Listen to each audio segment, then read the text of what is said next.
Welcome to Death Spa. No pain, no gain. So this movie came out in 1989, a couple years after Killer Workout, and this one tells the story about customers at a health spa that is haunted by a force which turns exercise equipment into deadly killing machines. This was directed by Michael Fischa and stars Ken Foree, and it stars the cop from Nightmare on Elm Street and Scream. I don't have his name down here, but whatever. So anyways, yeah, this is what Killer Workout should have been. This movie is a giant step up. I went into this thinking it was going to be of the same caliber as Killer Workout, just low budget garbage. This is a giant step up. This actually had more of a production value to it than Killer Workouts. Some stunts, some actual gore. This one is a much better film. Holy shit. I was not expecting to like this as much as I did. So let's jump into those things I liked. The opening shot slash title card, cool stuff. Just a crane shot going down. It's zooming in on the front of the building. You see the neon light outside that says, Star Body Health Spa. And you know at some point some of the letters are going to disappear and it's going to spell Death Spa. And that's what it does. Awesome. I like the corny concept of this movie. The fact that there's machines in this building that are all operated by a computer when normally they would not. Simple stuff like chest flies, where you would just put like a pin in a certain spot to select weight. No, you just walk up to it and tell the computer what weight you want. It's just very corny, it's very cheesy, and it's got a high body count. There's lots of good kills in it, some gore. I read that this was cut by the MPAA to avoid X rating when it first came out, but I'm not sure if what I watched on the app Vudu was cut, if it was uncensored, what version I was watching, but there was a decent amount of gore in this movie. It did feel like there were some scenes that cut a little short, maybe it was trimmed, maybe that footage was lost, but there is some good gore in here. There is people just getting their heads squeezed and just, I don't want to spoil all the deaths in the movie, but there is a high body count. There is some good gore in here, some cheesy effects. I like how they use the setting in the movie. Unlike Killer Workout, this one actually uses all the different areas of this health spa, and I really like the look of the health spa. They use a lot of different colors. There's lots of neon lights, and I'm always a sucker for that. This movie actually looks pretty, looks very 80s. It's got a very 80s aesthetic to it. The atmosphere, lots of fog and Nightmare on Elm Street-esque moments in it. Just lots of cool imagery and that I really liked, and lots of nudity, a lot more than we got in Killer Workout, so that's always a good thing. And the third act really is just a fun, entertaining, laugh out loud bloodbath. The only few things to critique here is I wish there was more Ken Foree in here. He's in it every now and then, but when he's on screen, he's gone within a few seconds. Like, he doesn't have a lot of screen time in the movie. I wish we would have seen more of him. The characters are fine. I mean, the only characters that were like entertaining to me were the detectives, and even they don't really have that much screen time.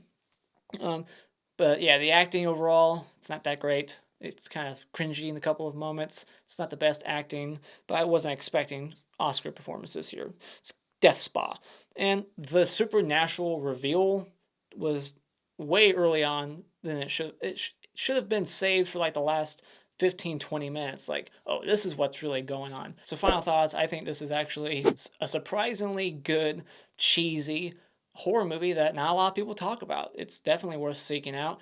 It's the perfect movie to watch with a group of friends and laugh at. It's got lots of gore, a fun third act, a good pace, just not the best acting, not the best mystery, but it's still entertaining. So entertaining that I gotta say that when it comes to Death Spa, if you like cheesy horror movies, then this is definitely worth adding to your collection. Go out and buy it.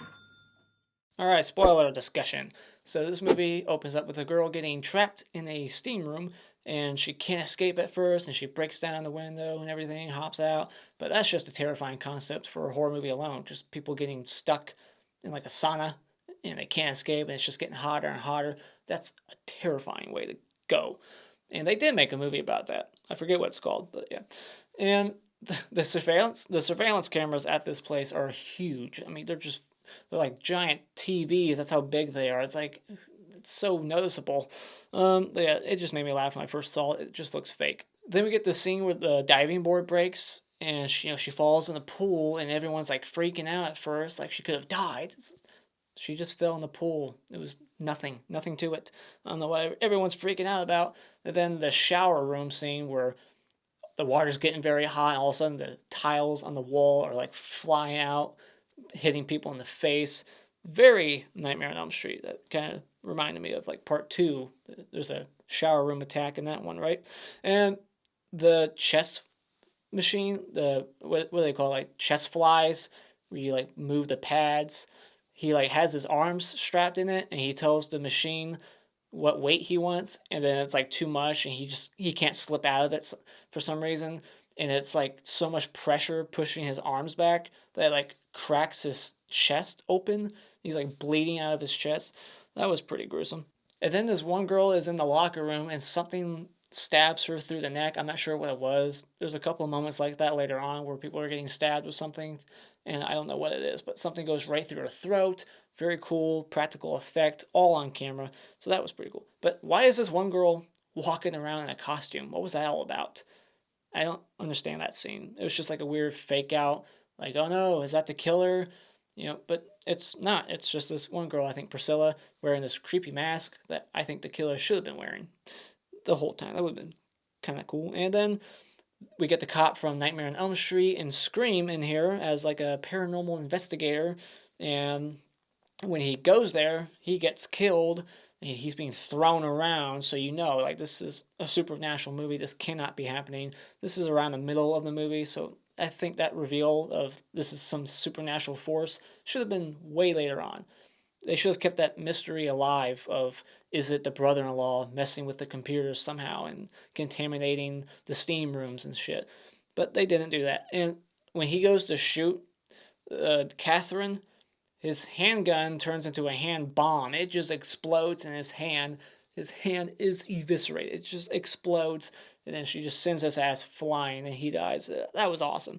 And I love the line, people get so thin here, they disappear. and then this one girl goes in the basement and the sprinkler system goes off, but it's like acid. And her face starts melting. Kind of looked like that one scene in The Beyond. And we see aftermath later on, and she's still alive, even though her face is missing, and her chest is so melted away that you can see her heart beating. How is she still alive? Like, you can hear her moaning on the ground. She would be dead at that point. I did think it was kind of funny that the cops, who should all be about, upholding the law, follow the rules, they just turn their backs and let this guy break into a house, his brother-in-law's house. They don't have a warrant. Like, it's like, you just break in. Then this one pirate dude, he gets his head squeezed, very like Halloween 4, and we see his body later on, and his face looks all contorted and fucked up. I wish that could have been more on camera, but the sound design was pretty good. Hearing this like skull crush, and then this other couple are in a sauna, and something just comes out of nowhere and just goes right through the guy's head, and lots of good gore there, but I don't know what that was. It was so quick, they don't cut back to it. I don't know what, pierced his face like that, out his eyeball, but that was pretty cool. And then the other girl, I don't know what happened to her. Yeah, I don't think we cut back to her. Wait, no, I think she's the one, I think, later on, when the mirror starts to like shake and vibrate, it like explodes, and she explodes. Like, the force was so much that the whole upper half of her body just explodes. She goes into pieces everywhere. It was fucking hilarious. I laughed out loud at that. I wasn't expecting that level of brutality done to her. Like, she is gone. And we get the blender that was like set up earlier as a joke, but then it's like real this time. This chick sticks her hand in the blender, and for some reason it's caught on her. Like, I guess it's just a supernatural blender that is just stuck on her, and her hand's just getting chewed up by the blade, and the cop's like trying to get it off of her, and just blood's going everywhere, and then he gets like sucked right into the freezer with all like the meat and beer and fish, and this fish comes alive. This dead frozen fish comes alive, flies at him, and starts chewing on his neck and kills him. Let's see what I mean? Like, this is great. This is great shit. This is my kind of horror comedy. This is just hilarious. And So yeah, then the woman blows up, and then somehow he kills Catherine, his dead ex-wife, who is possessing her twin brother, and he kills her by like sparking these wires together and lights her on fire in some other room. And then the cop goes in there, she starts to move some, so the cop like shoots her right in the face like 5 times, no hesitation. I like that. She's like, oh shit, not taking chances, just keep shooting her in the stupid face. And then yeah, and then at the end of the movie, she's like still alive, Catherine. She's like, ah, I'll come back. But then all of a sudden her eye like explodes for some reason.